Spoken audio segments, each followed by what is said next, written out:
Tonka's the best. Can't say enough good things about Tonka. Tonka, he is an amazing shoutcaster. He was just so much fun to work with in the booth. Tonka's the best. Well, then let's jump into it. Tonight, I'm super happy to have Josh Fulmore here.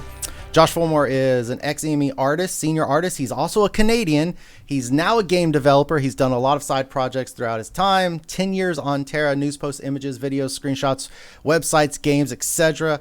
He directed a whole ton of Terra voiceover. All the games he worked on at EME. We're going to go through the little tidbits and in and outs. That's going to be a fun time. And we're going to talk about some of his favorite videos to make. So it'll be a good time.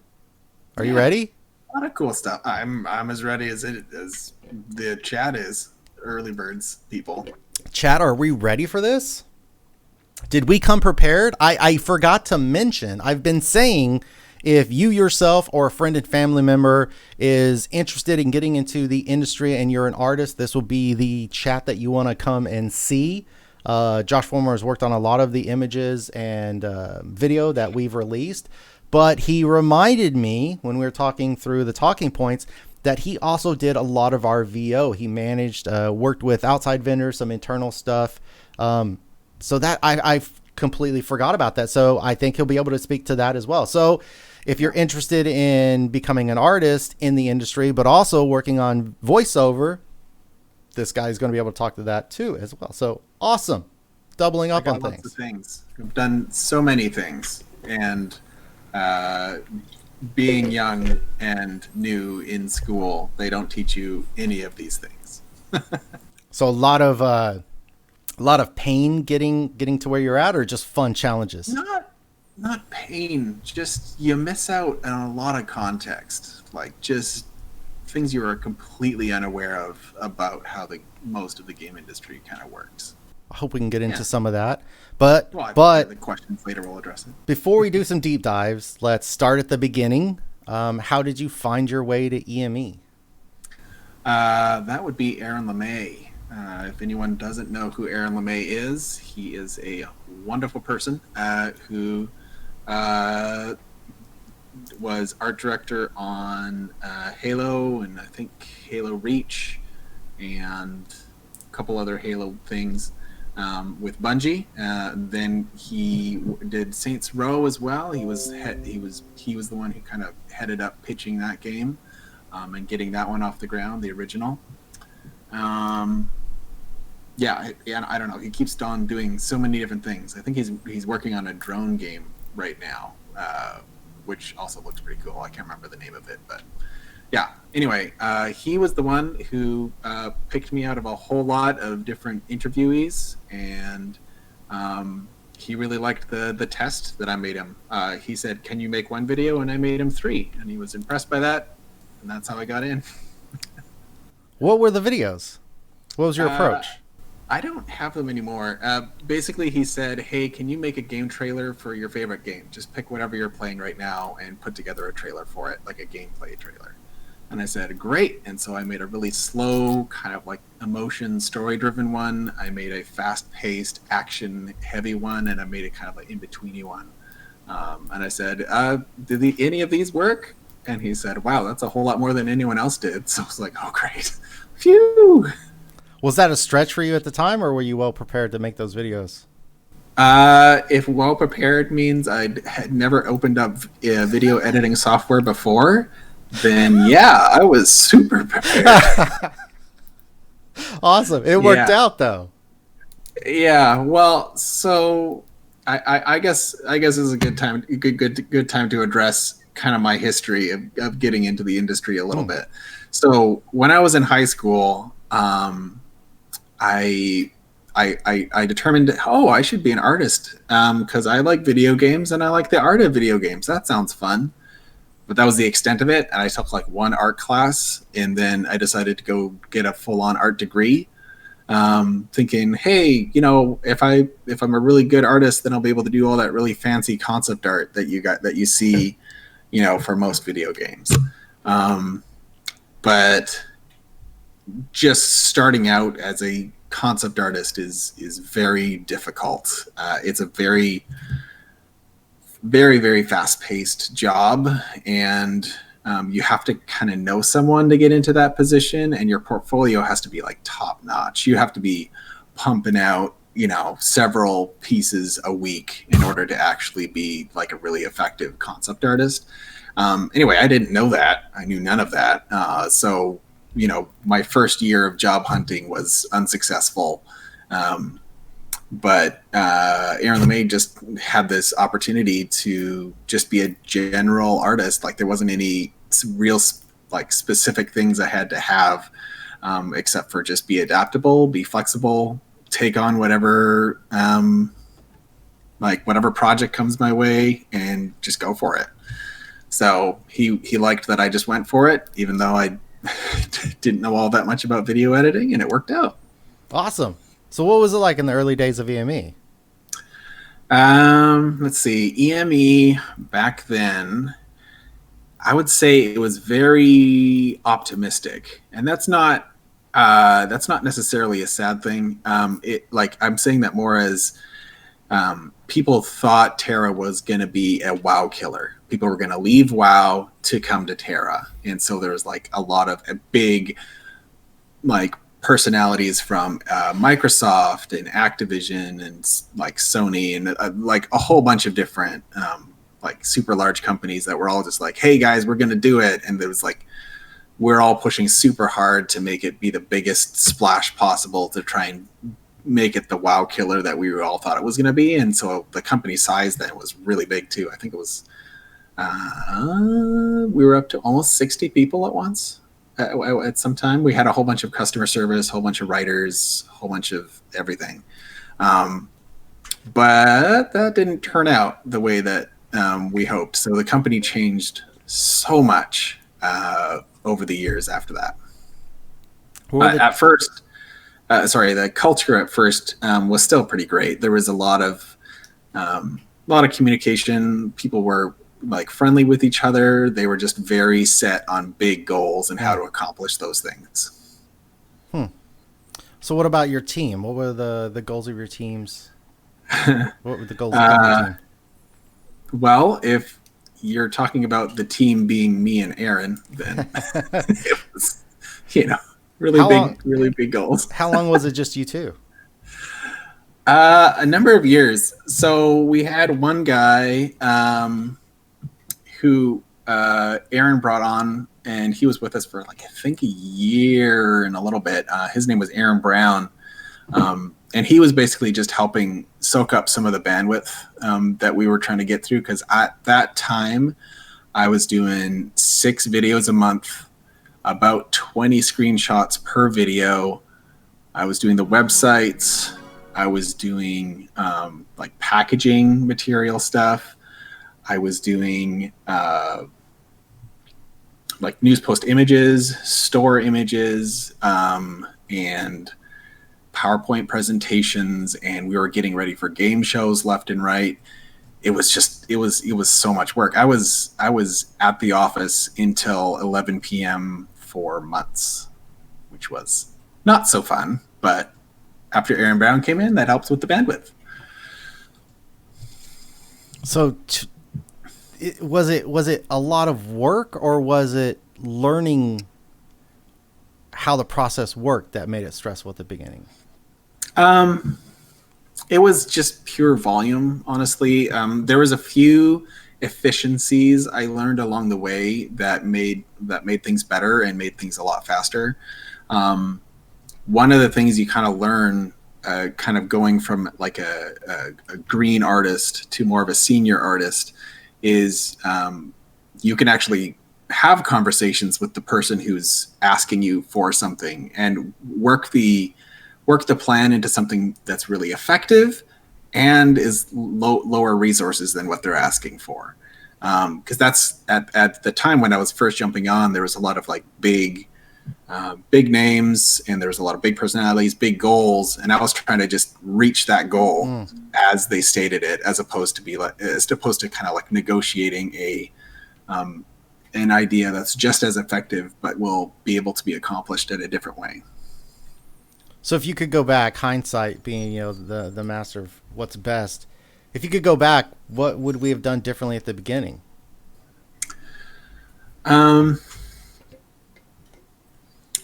I think part of what I would have changed is I would have I would have kind of steered away from trying to treat our in-game camera in Terra as a cinematic tool, um, and trying to just pull off big cinematic trailers with just that little tool.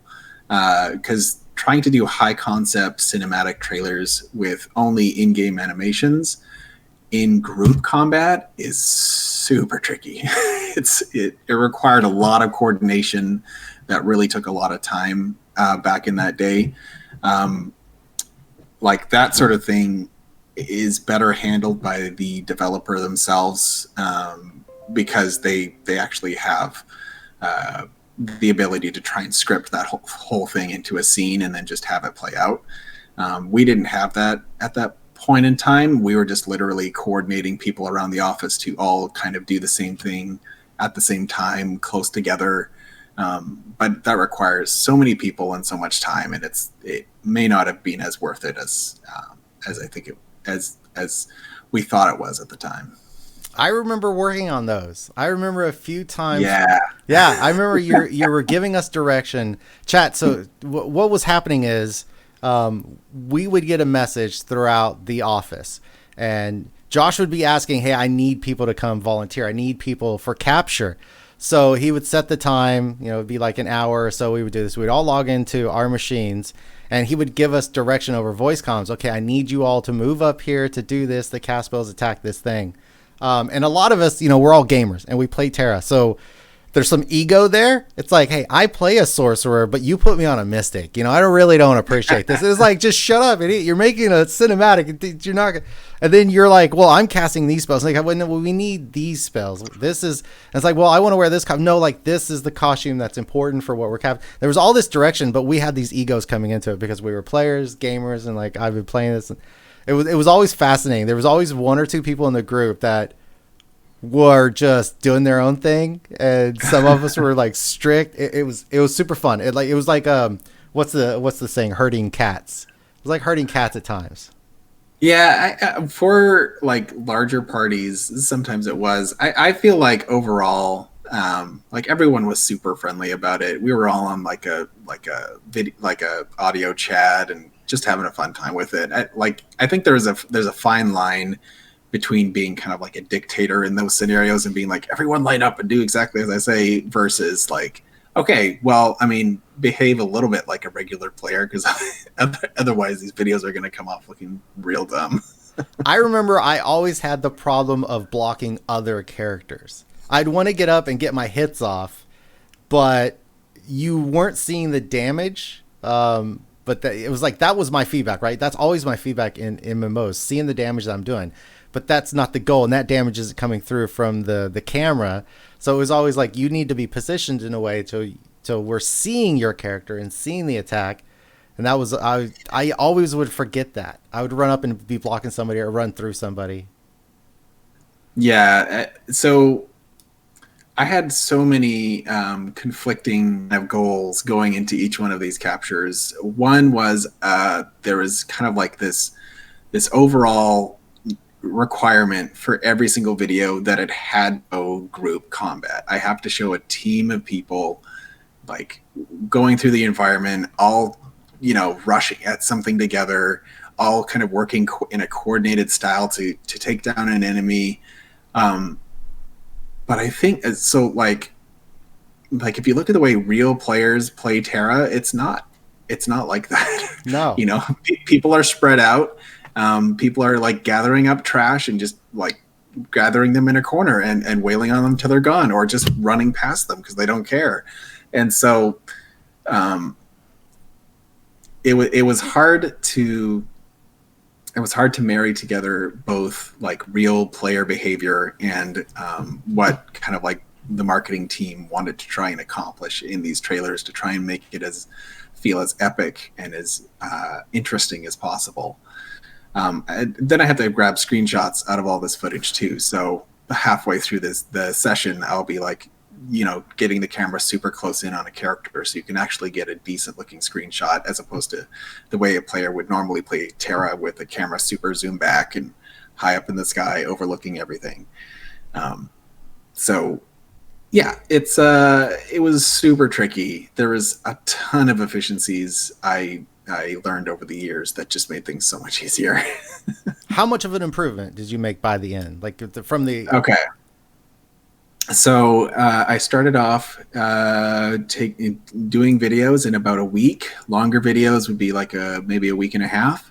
And I guess near the end, I could finish a video in a day, maybe even half a day if it was a small enough concept. Wow.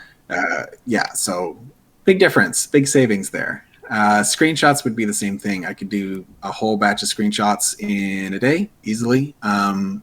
Or even half a day, depending on how many screenshots it is, because it was just so much quicker.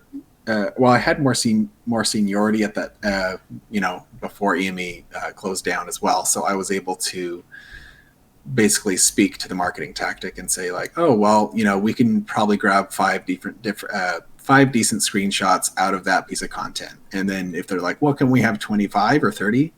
No, because this content doesn't support it. So no.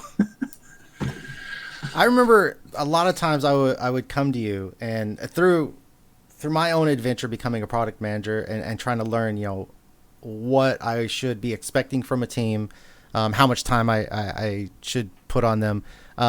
You were always one of the people I'd come to, and I always felt like I was limiting you. Like I was blocking you. I was coming and saying, this is what I have. This is my expectation. I need it by this point. And you were always so open, like, oh man, we could definitely do that. I'm like, really? You can get this done in this time? Oh my God. And it just, by the end of that conversation, I would go back to my desk and I'd be at the desk going, damn it. He probably could have done so much more. Like I walked over there going, he's going to say no. And this is going to be I'm just like, I'm an idiot. And what am I doing? But you were always so positive. And so generous with your time, and you would always deliver well beyond. And I never felt like I got to a point where I was giving you an open kind of opportunity. I always felt like at some point somehow I'd restricted you. Is that just me seeing this? How was process working at EME? What was it like when people brought you stuff? I wouldn't say so. I would say there's a difference between kind of like a big old creative brainstorm where you're coming up with a fresh, new, fun concept that's gonna, like we're just gonna shoot for the stars on and make something, ridiculous. Versus, hey, this is like completely regular update. The scale of it is pretty small. And we don't want to overpromise anything to the community. We don't want to underpromise anything to the community. We want to just be really straightforward with it and be like, hey, this is what's available on this update. So I'd say there's two different approaches, right? There's when you came to me with like, hey, we need this content for this update that's coming out. That's all really straightforward, right? That's a real easy yes, because we've done it 1,000 times before, and we can just take a look at the content, get some decent assets for it, and put it together. But when we want to come up with like community events, or we want to come up with some new way of kind of like showcasing like new assets, or getting more stuff in the hands of the community, or we want to come up with a new video or that's kind of talk about a certain feature or whatever, that can be a bit more brainstormy. That can be a bit more high concept. So I remember a couple of those opportunities. We had the murder mystery. Yeah, we did the Madra, the brawler story. I remember you being very instrumental in those. You were very involved in those. It wasn't, I don't think those were situations where people were just bringing you requests. Like you were actually there helping brainstorm and develop that creative process, right? Yeah, so I tried to play off of other people as much as possible. I think about all of the great community managers we've had throughout all of the EME experience, like the wonderful Tonka, I'm sure you guys know who that is. There was Space Cats, and we had, let's see. There was Nick. I was trying to think of Bear Shoes. Bear shoes. Sorry. Ursa sandals and bear shoes. Right. These wonderful, wonderful, wonderful people who've done, who, we're with the community every day. We're responding to them, talking to them, coming up with events. I always felt that like marketing always got all of our attention whenever, there was bandwidth to try and make assets. And I think marketing's good for like just letting the players know what's happening and trying to get new players into the game and that kind of thing. But I love making community events and making those assets really interesting and interactive in some way. And so I always was trying to push the community managers to be like, hey, I want to spend a lot of time making fun stuff for you guys. And we were just like coming up with ideas as much as we could within a time frame to try and come up with stuff. So I think we did a total of 3 different murder mysteries throughout Tara's lifetime, or maybe it was 4. But yeah, I did a big video series 1 at the end, which had a little bit of mixed reviews because I think that they weren't quite happy with the villain that we chose at the end. That was I think that was a little disappointing for them. But not every mini game and that we come up with is going to be entirely successful. Okay, go for it. How's my daughter, everyone? So take me back a little bit. We kind of jumped ahead there. What was the creative process? Like from the very beginning when we first started getting assets, first started working on Terra specifically, how did your team shape that? What was the direction, and how did that shift and change over the course of EME? Well, there's a number of different questions in there.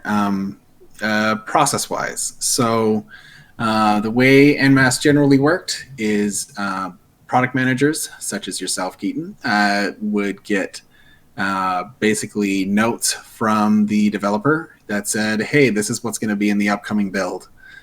They'd have a meeting where they just tell us, hey, here's everything that's coming. And we would kind of just generally plan how many news posts we need to do. If we were going to do like a promotional page, if it was a big update, to try and kind of like really lay it out for all of the Terra players to be, so that they could, get ready for it, get excited for it, get prepped, whatever you need to do. Whether we're going to do emails, whether we're going to make a video or not. On occasion with Bluehole, they would have assets for bigger updates that we could just repurpose and put up on our site. But for the majority of the time, they kind of let the publishers do that themselves. So we would choose, if the content was big enough, we would choose to make a video out of it.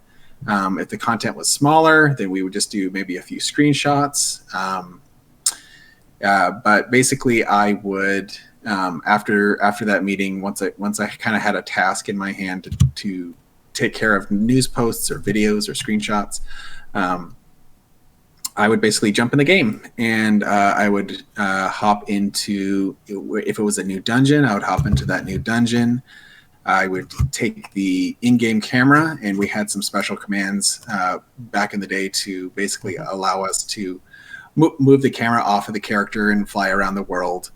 And I would take footage of like the new monsters or any of the new, like any new gear that we had going on there, as well as the environments. And then I basically take all that footage and put it into a video at the end. While my camera was out there, I used some of that footage to basically grab some screenshots as well. And most of those screenshots I would compose into like larger art pieces to be able to use for key art or for other art that goes into the news posts. What were you looking to capture? I mean, it's an MMO. It's a true action MMO. It's a Korean MMO. So what were you looking for? What aesthetic were you looking for? Aesthetic.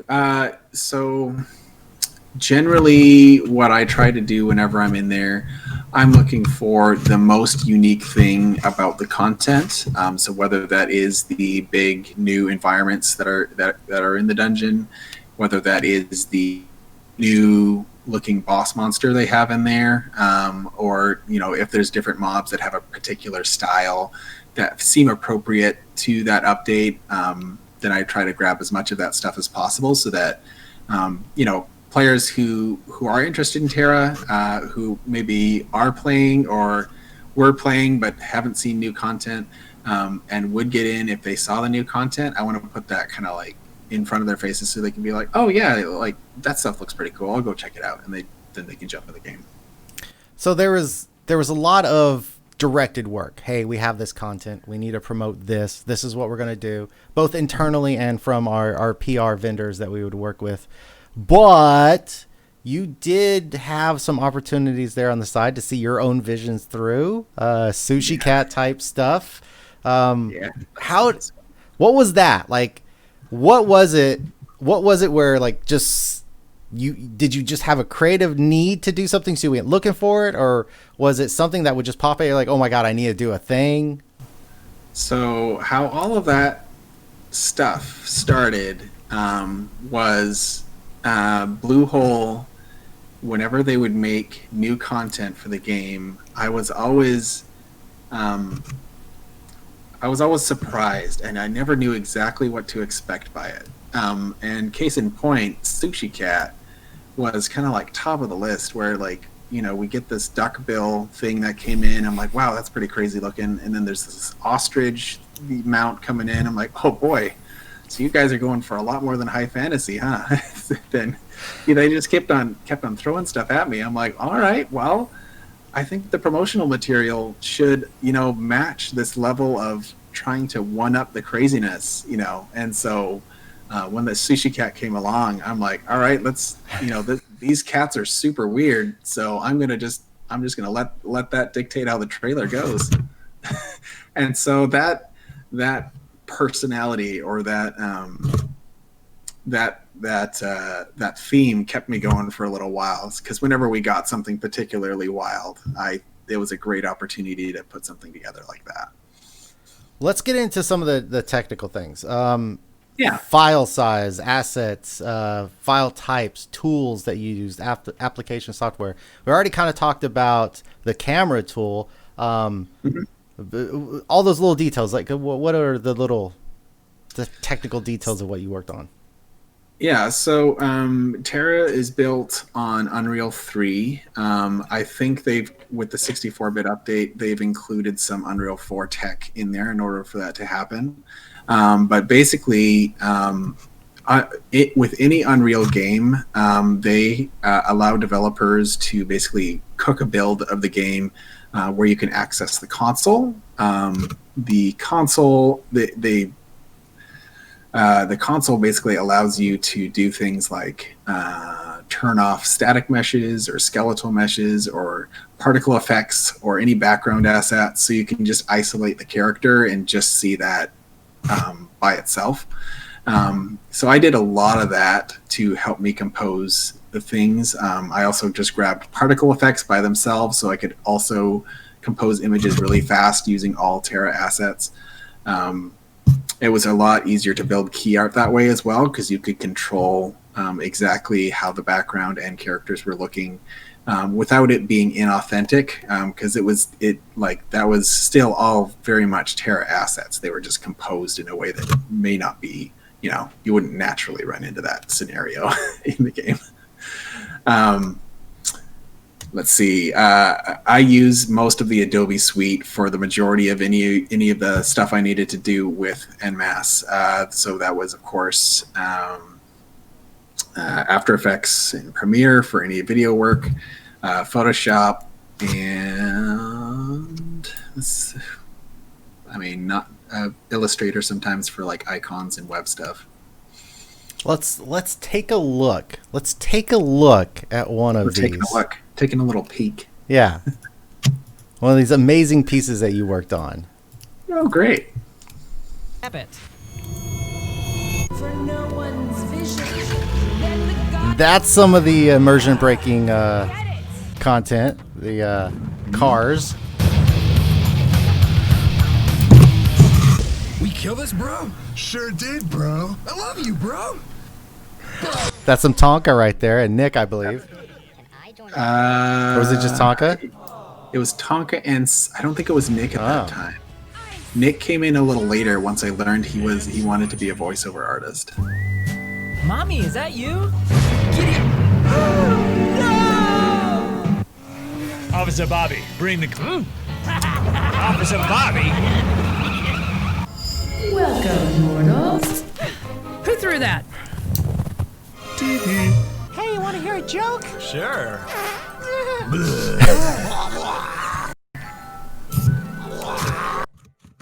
Rainbow?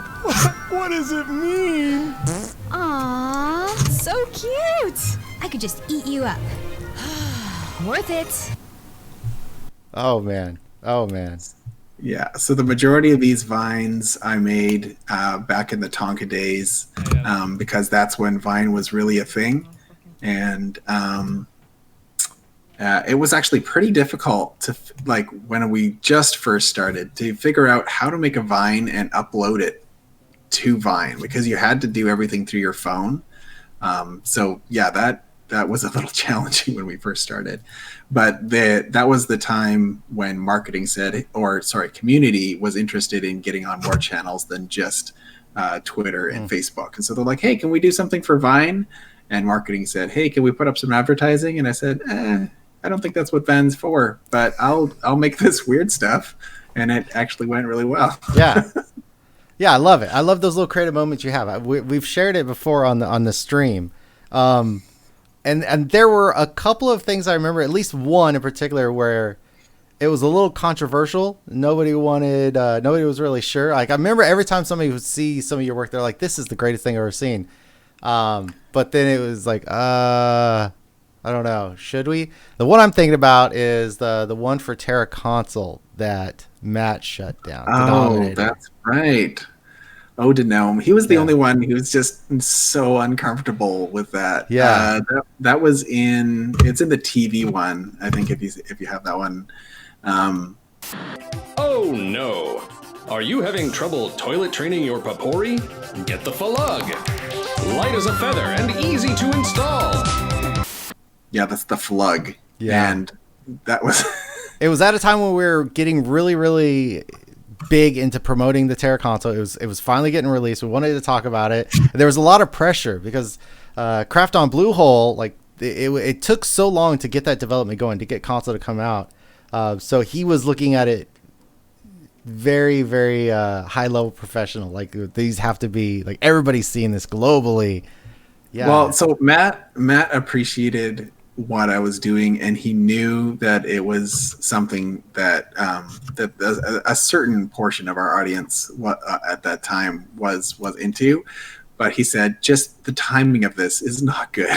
He's like, can we just wait a little bit so that if a new player is coming along and they're like, hey, this new MMO for console, that I might be interested in that. And if the first video they see has like a Papori butt plug advertisement, they might be like, nah, that's not the game for me, and move on. Was that the only thing that never saw the light of day for a while, or was there more? That was the only thing I was actually stopped on. Wow. But that was completely fair. I totally get it. I just thought it was funny because anytime I did bring it up after that, he's just like, can we wait on it? I don't know if that's the right fit for right now. We didn't release it until he left the company. That's kind of true. We released it almost the day he left, right? He went to Netflix. He did. And he's working on games for Netflix now. So I said at the beginning, one thing I'd forgot you worked on was the voiceover. This was both in-game voiceover, but also the assets and promotional material too, right? Yeah, so I think it was back in like 2013, I believe. So it was about a year. Yeah, so we launched in 2012 as a subscription service. And and we were spending a lot of money across the board to make sure everything was like we were thinking like AAA, big budget, go crazy, kind of a thing. But the subscription service wasn't working out. We weren't the wow killer we thought we were, and we weren't making enough money.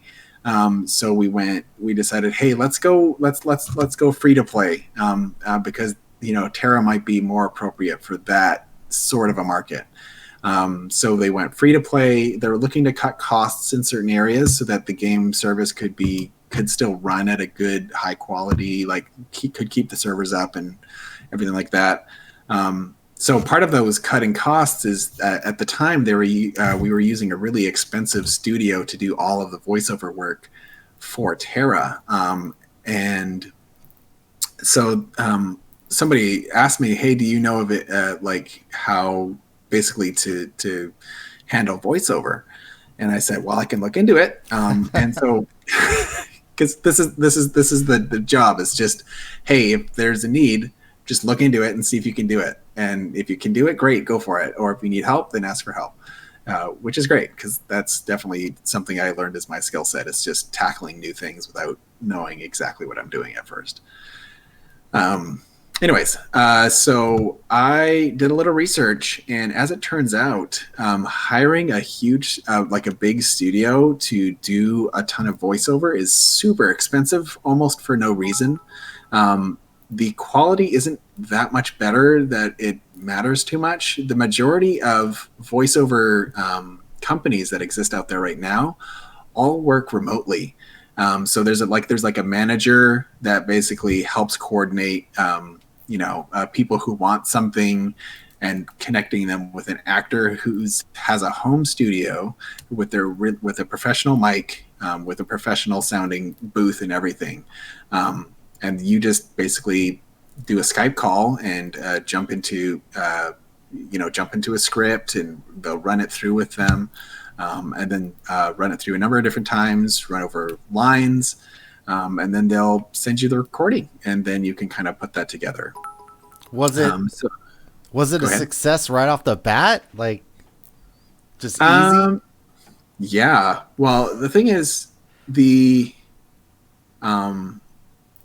portion I had to do was mostly coordination, direction, making sure the script was in a place that was readable and sounded like natural dialogue. So that portion I kind of already knew how to do. So that was easy enough to not kind of slip up too much when I first started. But working with professional voice actors that just are in their own home and are very comfortable there is great, because their voices sound so natural and they sound so powerful and interesting. And I worked with a lot of really great voiceover talent from there for a really good price as well. So that was, that was really great. It was a great experience, and we got a lot of great voiceover tracks we could put into Terra after that. What about the internal work? You've reached out to so many people.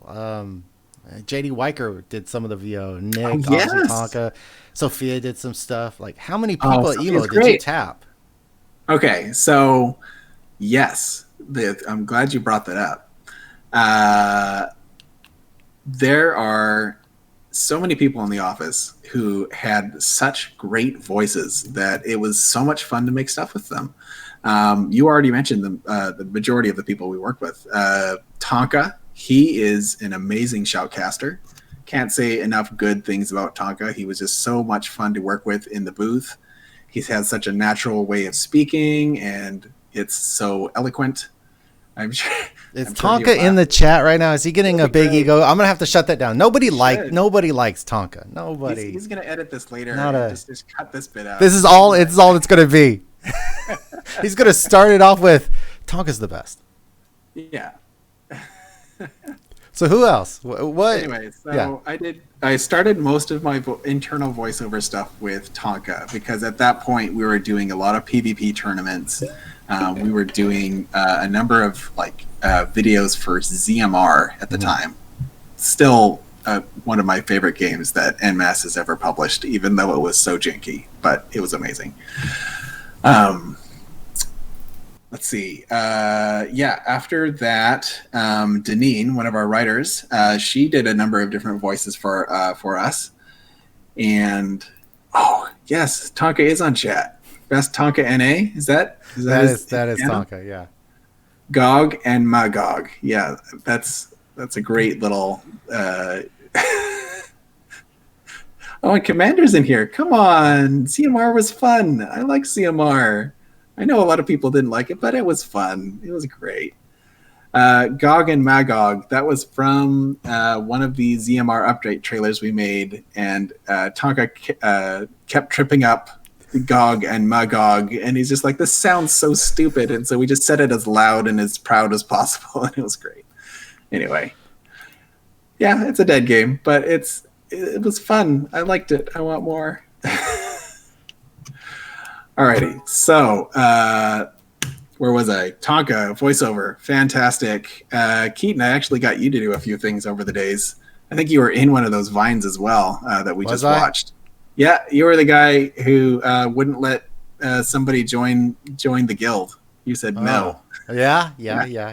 I was always a little jealous. I kept seeing people go in there, and I kept seeing assets being released, and I'm always sitting there, it's like, is my voice terrible? Like, do I sound stupid? Why can't I do more VO? I was always jealous.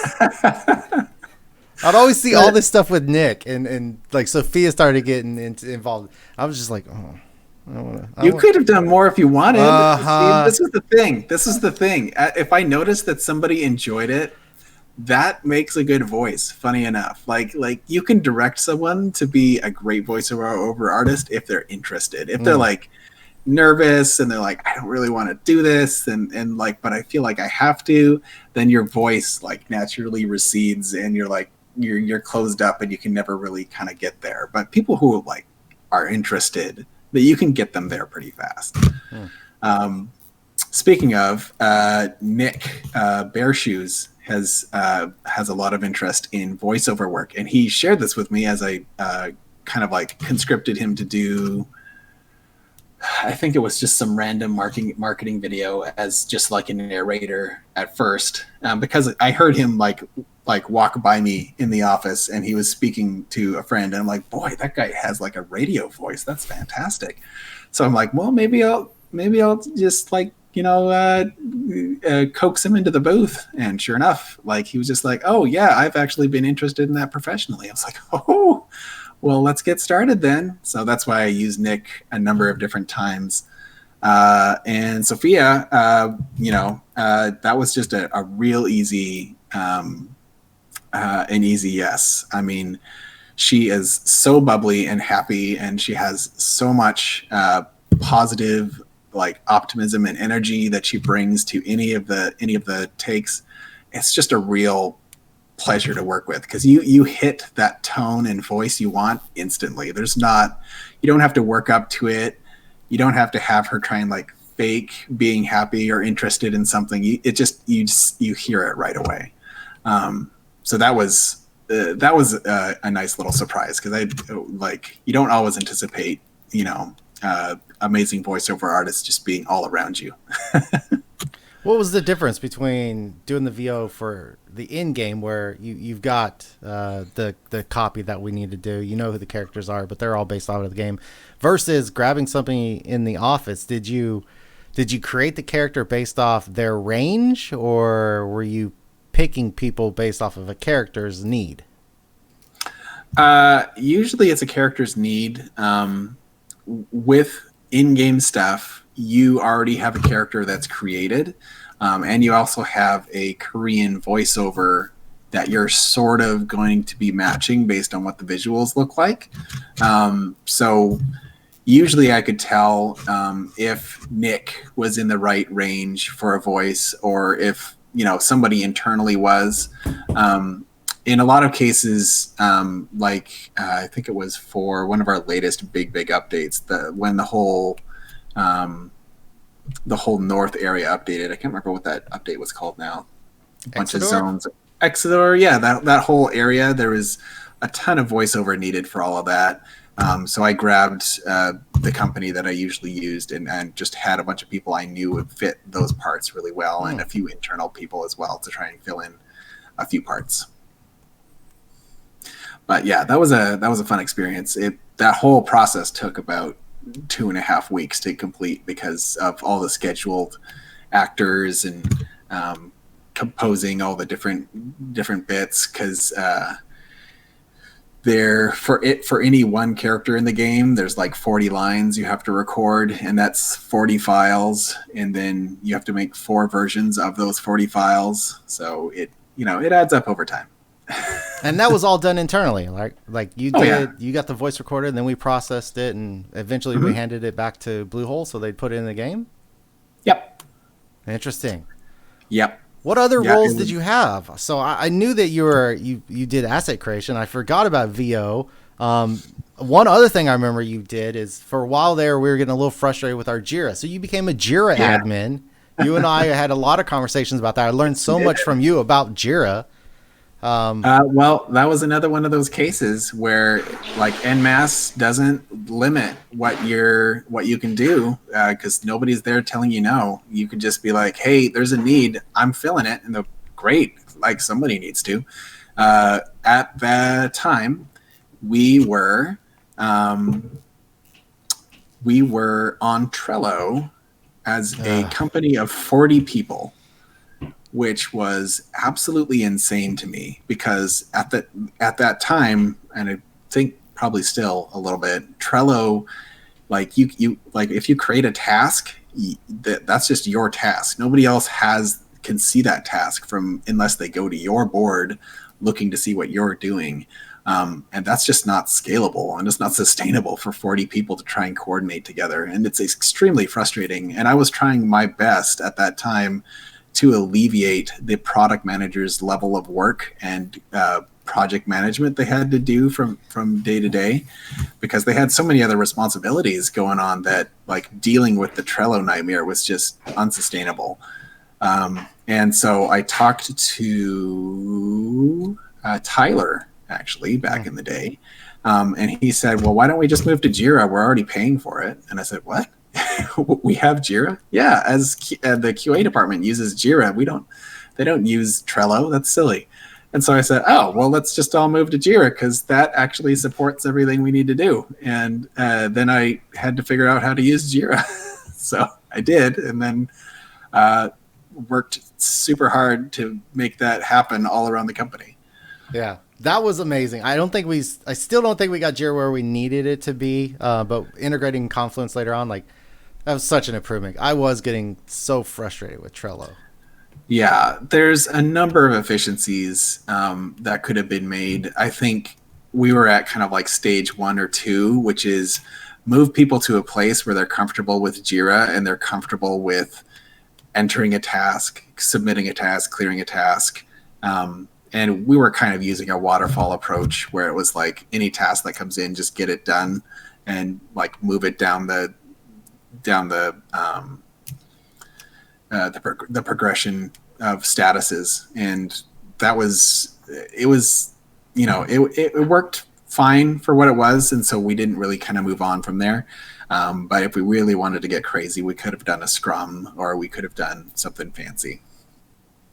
So out of everything that we talked about, we jumped around a little bit between VO and assets. We talked about getting into the industry, but if anybody's in the chat and they are an artist or they do want to do VO, what should they be doing? How should they be trying to network and get into the industry? What should they be learning? Oh, Sourman just came in. Howdy, buddy. Yes, that's an excellent question, because that question took a while for me to understand when first getting into the industry. The title of artist in game development or game publishing can mean a lot of different things.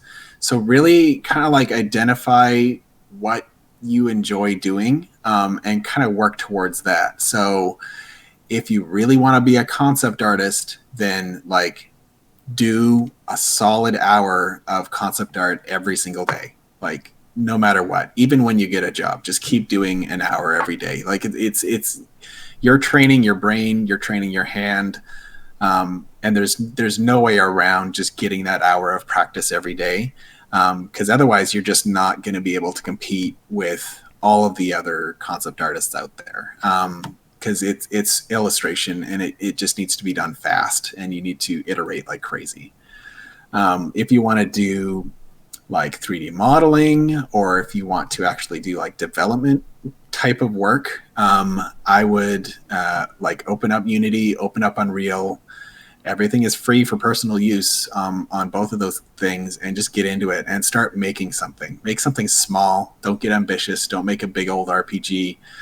Just make a character and have him walk around, or just make a box and push it around with a script. Like you got to start small. You got to start with something that you can do within a week. And in terms of actually getting into the game industry, like, obviously I don't know everything. I'm sure there is people out there that can just like train and submit a resume and a portfolio and then success. But from the majority of the people that I've talked to, everyone started in QA, which is hilarious, but it's not something they ever teach you in schools, because it's all about those relationships. You gotta know somebody. You gotta be able to have that face-to-face of like, hey, I can do that for you. And they'll be like, oh, really? You can? Great. Why don't you try it? And then you try it. And then they're like, oh, great. I didn't know you could do that. Well, why don't you do that full time? QA is a wonderful place to transition out of. Oh, man. I know I'm saying that to somebody who's been in QA for a super long time. So I think that should be the industry's tagline for QA. Right. It's a great job to transition out of. Yeah. I've seen other people, when they're super new to the industry, come in through like community jobs or customer service jobs. But just, don't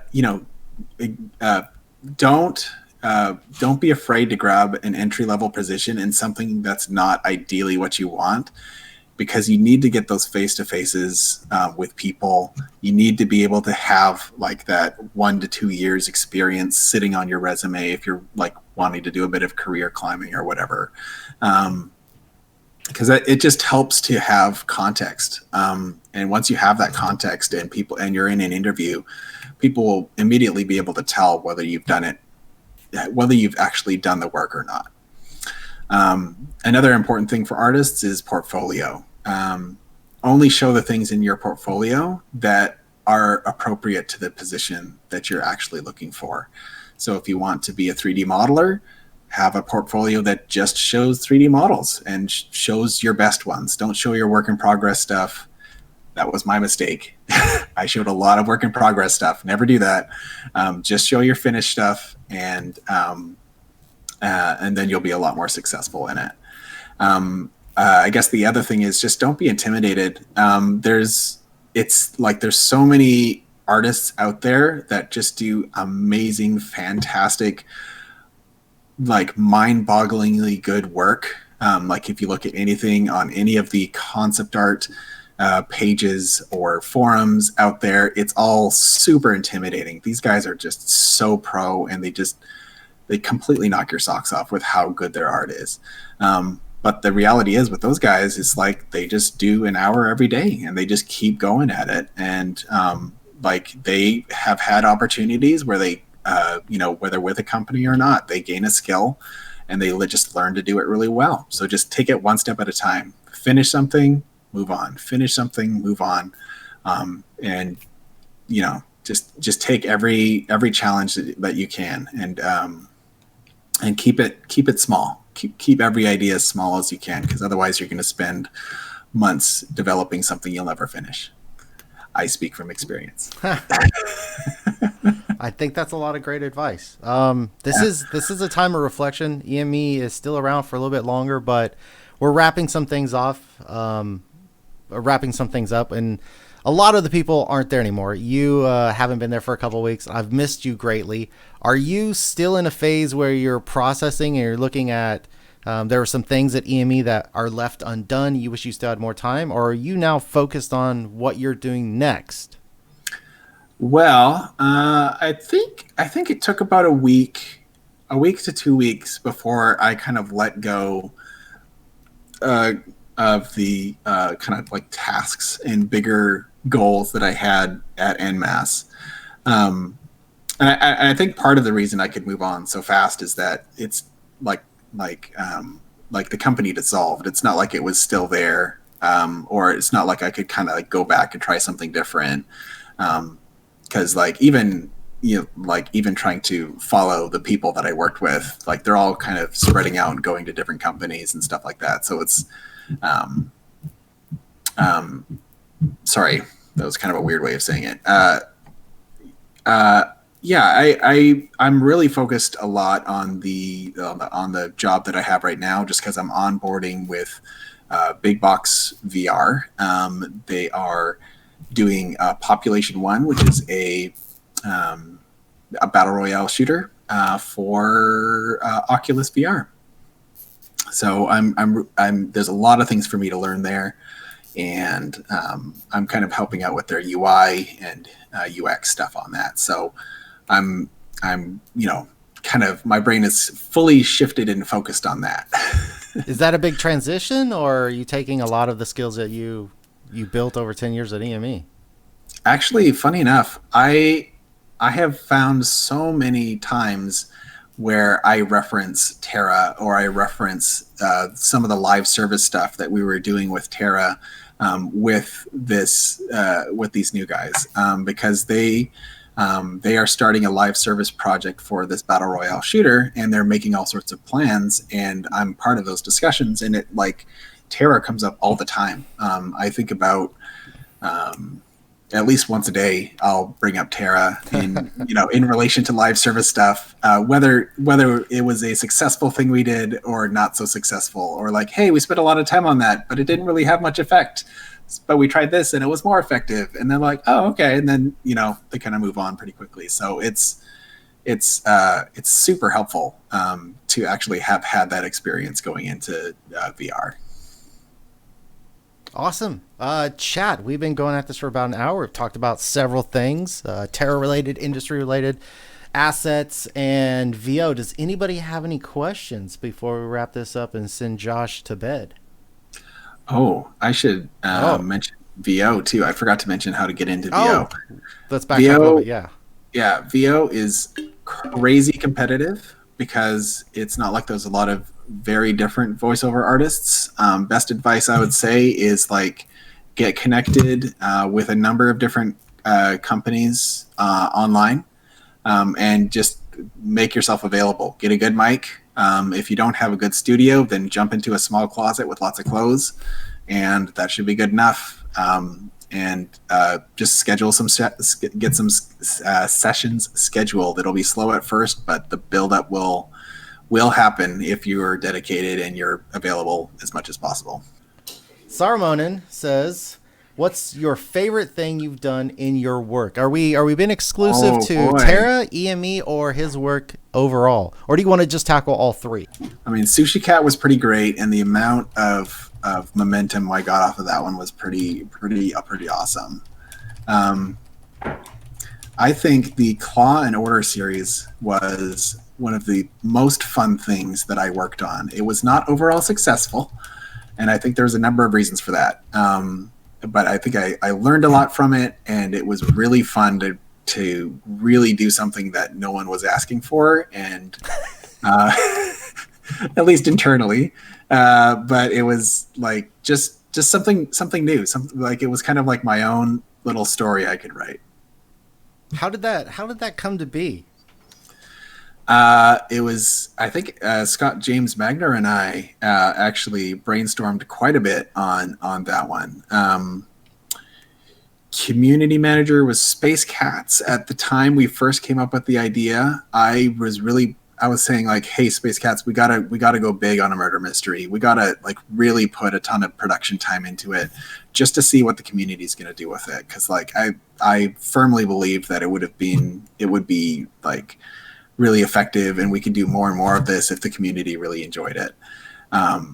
and so it all kind of started there. And then I got Scott James Magner involved to help me with the writing, because I'm not a writer. I do enjoy writing dialogue, just like natural sounding, interesting dialogue. But like as far as crafting a whole story, I think that my weaknesses would show on that one.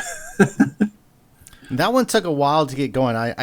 I know for my part, as a product manager at that time on Terra, I was making it a little difficult. I had some asks. If we're going to do this, we need to accomplish certain goals. Yeah, but what made sense.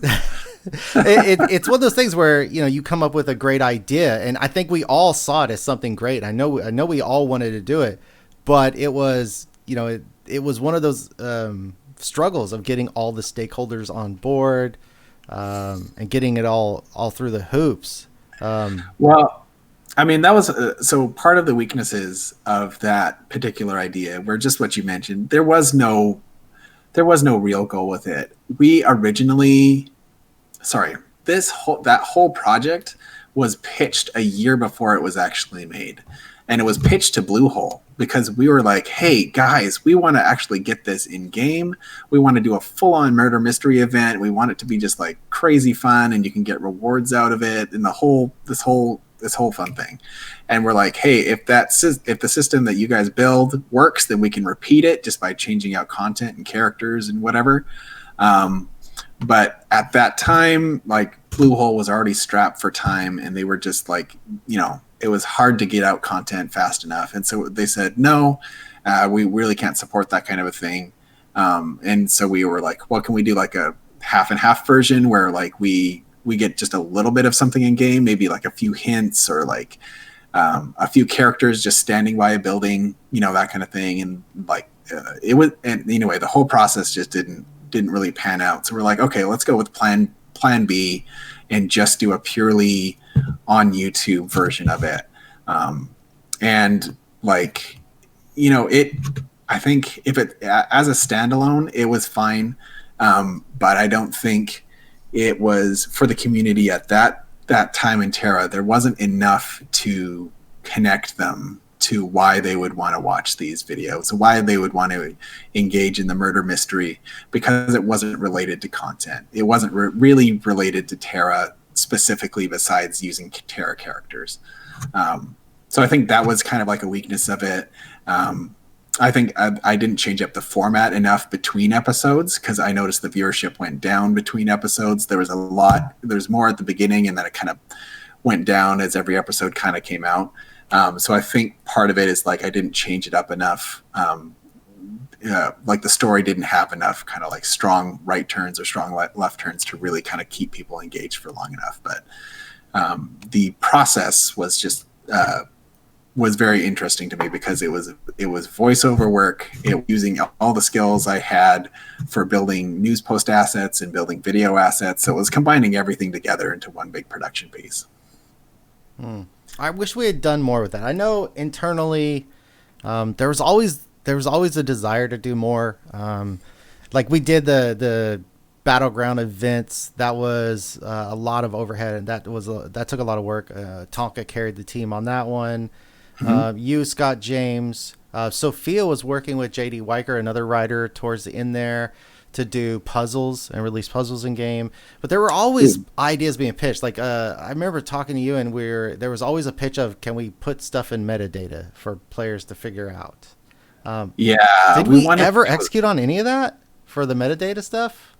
No, like we wanted to do so much in-game stuff, and we pushed for a number of years to try and get our own content into Terra. But I think like our relationship with Bluehole at that time wasn't intimate enough on a developer content level for it to actually get through, right? Like we were marketing and services for a publisher, and I don't think they really saw us as like necessarily like a source for content. And that was just something that we maybe we could have pushed harder on, but it never really saw the light of day. Saraman, yes, Kitty Cup's mustache. Are you responsible for that? For Kitty Cup's mustache? Yeah. No, That was all. So Sophia, she just went nuts with everything, and she always would get costumes without anybody asking her to, and it was fantastic. Chat, we got any other questions? Anything we can fill in the gaps of? Industry related, artist, voiceover, terror related, ZMR related. ZMR related, yeah. Yeah, near the end, with our team, our creative team, we got up to about 4 people in all. So we had a video producer so that he could take some of those videos off my hands, and we had kind of like a full-time web and design person as well. So that was the most the creative team has ever been, is 4 people. That was the biggest your team ever got? Wow. Who was your favorite voice actor that you worked with? Oh, no. Okay. Favorite voiceover actor. There's a favorite female voice actor. There's a favorite male voice actor. And I think they're probably the same. Oh, but then there's internal. So what's the question? Do we want internal people, or do we want the external people I worked with the companies? I've got all night. We've been doing this for almost an hour and a half, so it's up to you how much time you have. All right. So internal, Bear Shoes. Just a fantastic person. I mean, he is in the chat, and I would say the same thing if he wasn't in the chat. Just fantastic person. So fun to work with. And Kitty Cup / Sophia. She's so much energy.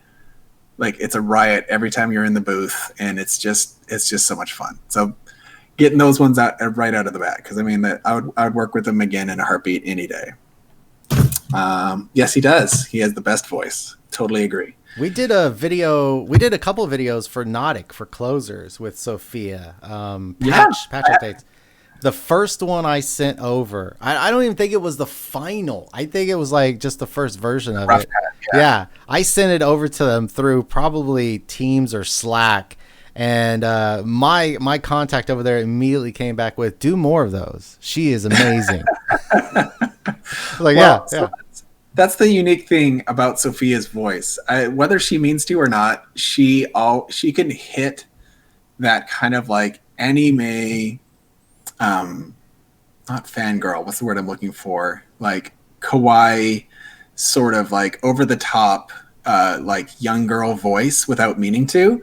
And that's absolutely what most Korean developers that we've ever interacted with on a voiceover level, they love that stuff. Like, that's what they read as high energy and having lots of fun. And that's what they want to always infuse every single one of their characters with, whether it's an old lady or a young lady. They all want them to have the exact same voice. And so, yeah, like, she's the perfect fit for any like anime voiceover gal, because it's just, that's her natural voice. That's her natural way of talking. We did amp it up a couple of times just for fun, because we thought it was hilarious. But like, yeah, she can get there really easy. Bear Shoe's other question, least favorite. Was there ever something you worked on, image, asset, voiceover, that just never got where you were trying to take it? Oh, that's a good question. I always struggled in knowing what to do with many of the battleground videos for Terra. I don't think PvP ever really got a fair shake. I think the highest point we ever got with quality PvP videos with Terra was when we had Tonka on the stream, and he was doing his shoutcasting. And it was like literally just a stream that he was shoutcasting the whole time. That to me felt right. But any of the marketing attempts we tried to do to try and like encapsulate what this battleground would feel like or why it was fun, I don't think we ever really hit the mark with those things, because there's just too much involved in a battleground to try and encapsulate. Flash ads, hate those. Back in 2012, 2013, when flash ads were still a thing, I had to make so many Flash ads for Terra, and it was the most abysmal, sad experience that I would never wish anyone would ever have to do. It was really terrible. Why was that? So Adobe Flash, which is Adobe now, but it used to just be Macromedia, that program itself is not so great and a little bit difficult to work with. But what makes it even harder is when you have to contact PR sites that you are going to be putting these Flash ads up on, or advertising agencies or whoever, their requirements are always different. And with Flash, they have very strict file size limits that are really hard to compress good quality images to fit within those requirements. So you end up with these kind of crappy, cheap looking ads that you've been working like a solid week on, trying to make them look as good as they can within the compression limits. And then like we have to try and squeeze in tiny marketing messages like, you know, play free now, or like True Action Combat. And it's like this tiny strip of a banner that has no room for text. And you know in your brain, I am not somebody who would ever click on this, and there's nothing I can do to make this something I would want to click on. It's a Flash banner. Like it's the click-through rate of those type of events is like less than 1%, and that's considered successful. And it's everything just feels so wrong about it. It just feels like you're kicking a dead horse. Josh, I miss you greatly. You're one of the most fantastic people to work for. You're always very positive, always willing to go even further than what I thought we were going to go, and you always delivered exceptional work. I can't wait to see what Population 1 is going to be like. I know you're going to have a great contribution to that. Thank you very much for coming on, having this conversation. What do I think about Single Bear? I think Single Bear is fantastic. I've known him majority of the years I worked at En Masse, and he's just been one old pleasant, bear. I'm a pleasant bear. You pleasant bear. I don't know. Very, very warm, very accepting. I haven't.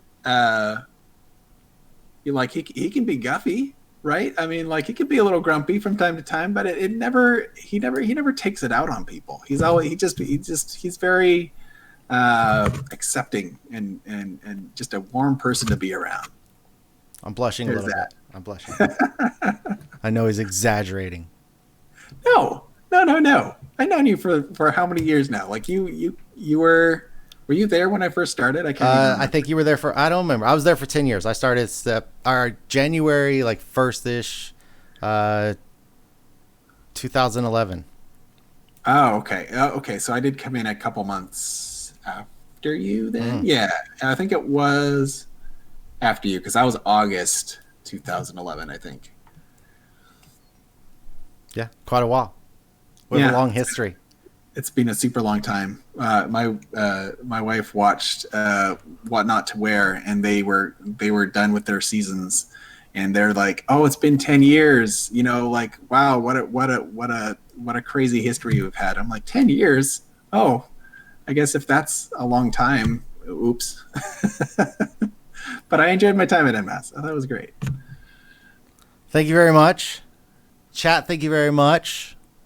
And I'll let you go. You have a good night, sir. I will talk to you later about some Guffy Bear assets that I need. Spicing. This is the guy. This is the guy that does the Guffy Bear art. Yep. I'm gonna be doing some even newer art to update it, make it fresh. Sometime soon. Sometime soon. No rush. Sometime soon. Yeah, no rush. Thank you very much, Josh. Chat, Alrighty. that's going to be it for us tonight. Thanks for stopping by. See you Monday, 8 to 12. Hey, if they wanted to see more videos that I did, or at least my favorite ones, they can always check out my portfolio. Toss it up in chat. I'm not logged in at the moment. You might have to do it. I will grab it and toss it in the chat. Alrighty. All right. And we're out of here. See you guys Monday.